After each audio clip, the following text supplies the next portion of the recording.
Mary stood at the tomb and cried. She was deeply troubled, upset, lost, and broken. Who would do this thing? Who would take her Lord, and why? We can be like Mary.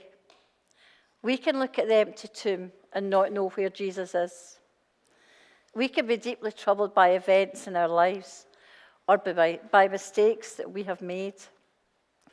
We can be upset, lost, and broken. We can ask the same questions Mary asked herself. Let's take a minute to stand with Mary as she cries. Let's think of someone we know who has been crying this week. It could be someone you know. It could be someone you have seen on the TV. It could be someone you've heard of. It could be you. Take a minute to think of them.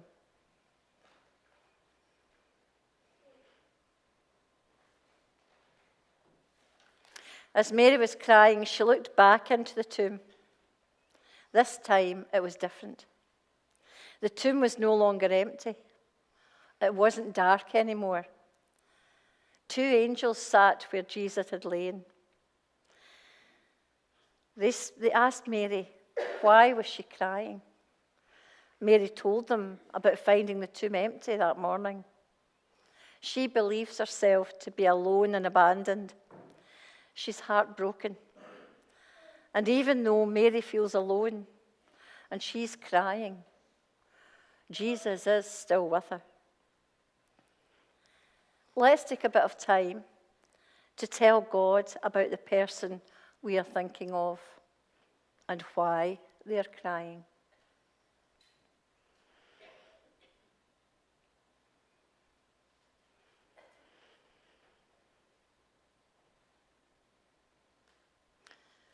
After the angel spoke to Mary, she was confused and looked around her to see if there was anyone else there. There was a man. She thought he was the gardener. And then he spoke, Mary. And in that moment, Mary knew, without doubt, that her Lord was alive. We too must listen through the tears that we shed when we feel alone, lost, or abandoned, for Jesus to say our name. We might sometimes be confused and not know what way to turn.